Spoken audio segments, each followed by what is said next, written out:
The eviction notice arrived on a folded piece of paper, shoved into the door like an impersonal, cold and final message.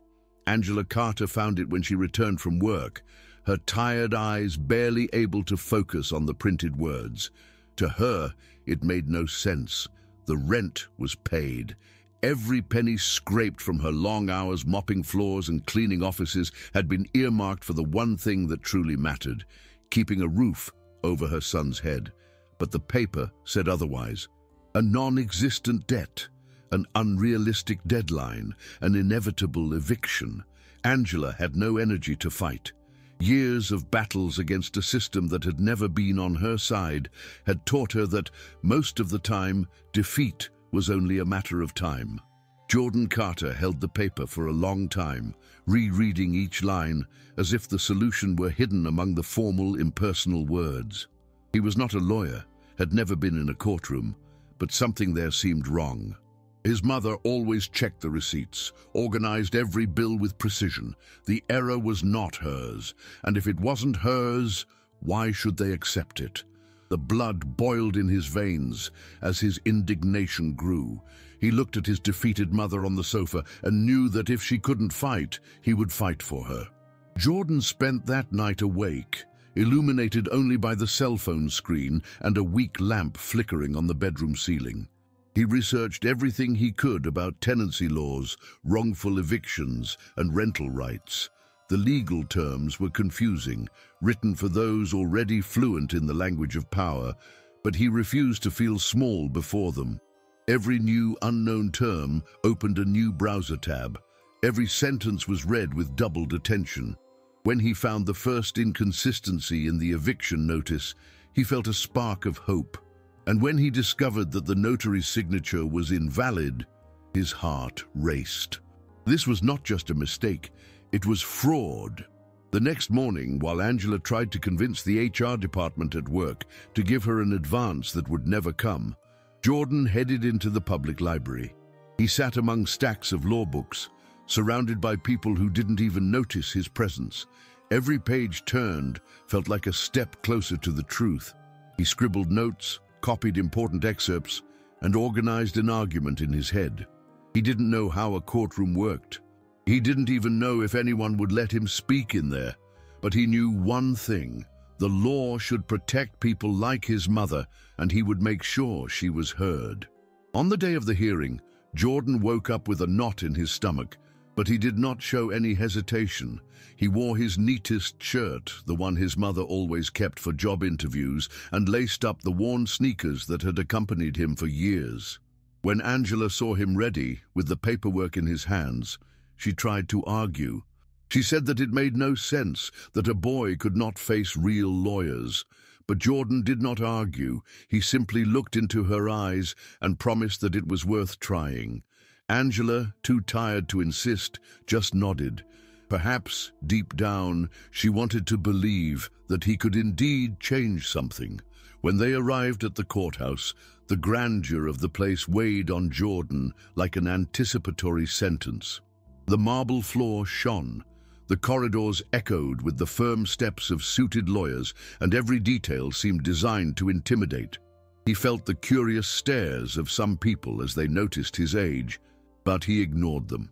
He could not afford to doubt himself now. Upon entering the courtroom, the imposing figure of Judge Reynolds already occupied the center of the room.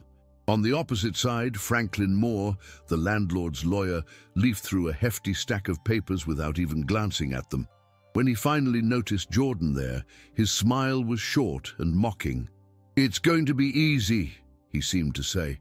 But Jordan clutched his folder tightly and remembered all the nights he had spent studying. Moore's arrogance did not change the facts, and the facts were on his side. Judge Reynolds cast a severe look at Jordan before beginning the session. His expression made it clear that he had no patience for games. "Mr. Carter, I understand you are here without legal representation. Are you sure you wish to proceed in this manner?"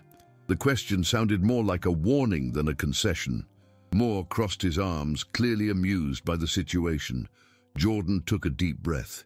He knew that any hesitation at that moment would be used against him. "Yes, Your Honor, I am prepared." The words came out firmly, without a tremor. The judge raised an eyebrow but accepted the answer. "Very well, let us proceed." Moore wasted no time. He stood and began to argue that Angela Carter had failed to pay the rent, that the landlord was merely exercising his legal right to evict them. He spoke with conviction, using elaborate terms, attempting to drown Jordan in an ocean of formalities. As he spoke, Jordan kept his eyes fixed on his notes, mentally rereading the points he had studied. When it came time for him to speak, he swallowed hard and stood up. He felt the entire room waiting to see him fail. But then, clutching the eviction notice firmly, he delivered the first blow. "Your Honor, this notification is invalid. The notary who supposedly signed this document retired 2 years ago. This means that this eviction is not only unfair, it is illegal." A murmur spread immediately through the courtroom. Some people shifted in their seats, and even Judge Reynolds seemed surprised that a 17-year-old had found such a serious flaw in the document. Moore, however, was not easily shaken. With a half smile, he adjusted his tie and retorted, "That does not change the fact that the Carters were delinquent. A technical error does not nullify a debt." His strategy was clear: to divert the focus from what Jordan had just revealed and reduce everything to a financial matter. But Jordan did not back down. "With all due respect, Mr. Moore, you are mistaken." Jordan's calm tone made the lawyer frown. "The law states that eviction notices must follow a strict process. If any part of that process is compromised, the eviction is invalid, and there are precedents for this." He slid a sheet of paper to the judge, on which he had noted the case he had studied the previous night. In this case, an eviction was annulled because the notary's signature was not legitimate. "We are dealing with the same situation here." The judge took the paper and read it carefully. Moore cleared his throat, clearly uncomfortable. For the first time in that hearing, Jordan felt that he was not just a boy trying to prove himself. He was a real challenger in that game. Judge Reynolds leaned forward, holding the paper with more interest than before. The silence in the room was almost palpable. He adjusted his glasses and looked at Moore, waiting for a response. The lawyer, for the first time, seemed less confident. "Even if that signature is questionable, it does not invalidate the fact that the rent was not paid," he insisted. But the confidence was no longer the same. Jordan noticed the change and seized the opening. "In fact, Your Honor, it changes everything," Jordan retorted.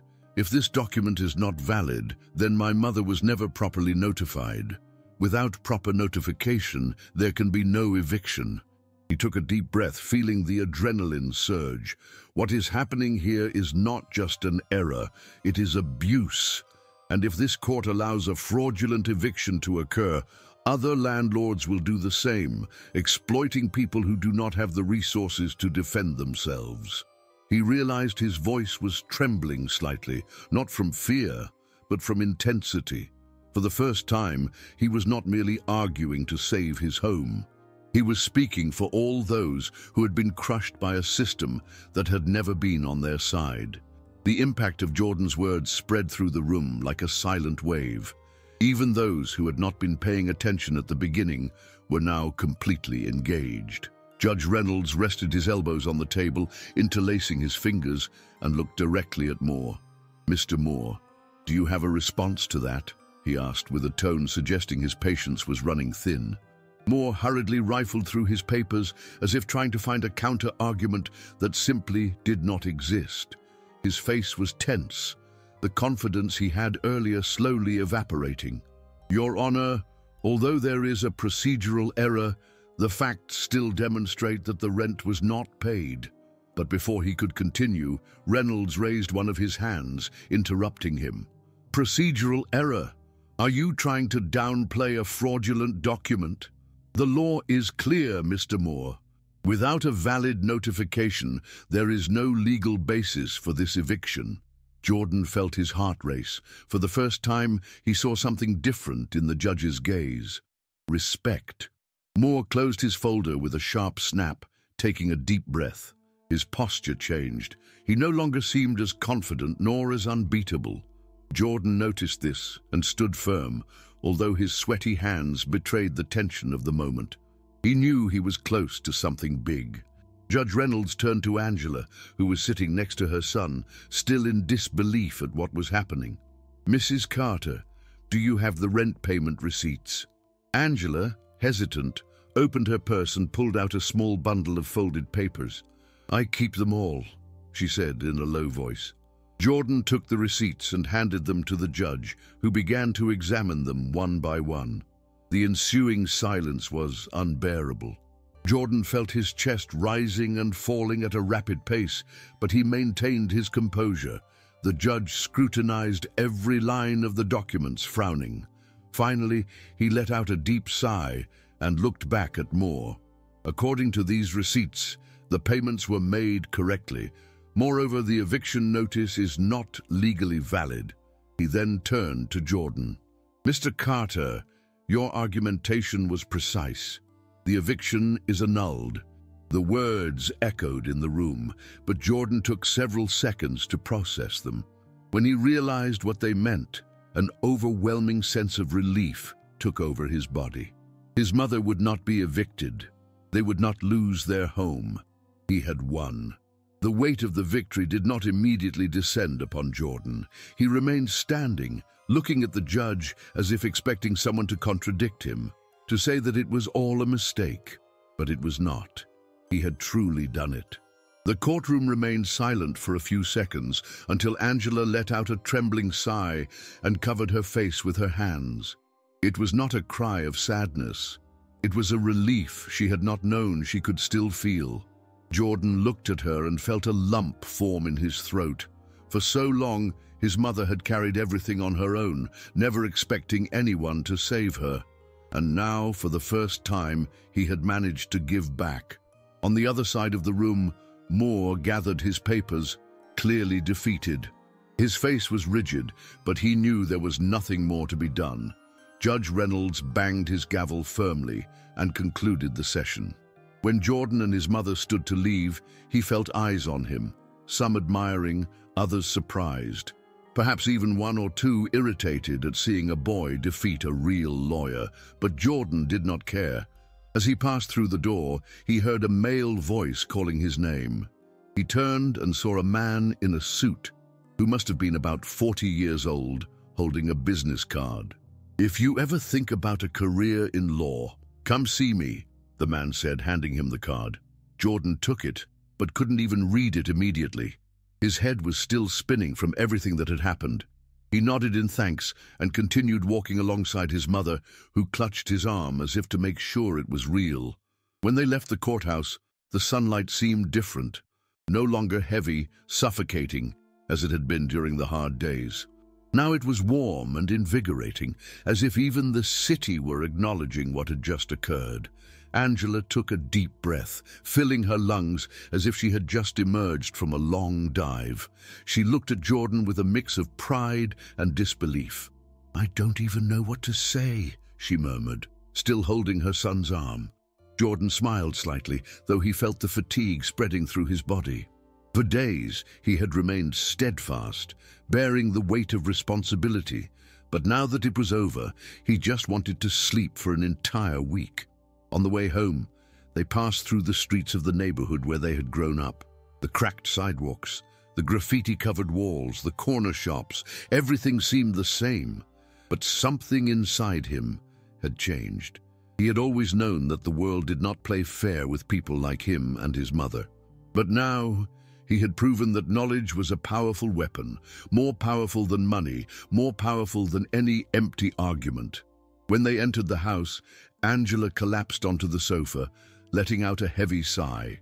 "My son became a lawyer without ever setting foot in college," she said, laughing through her nose.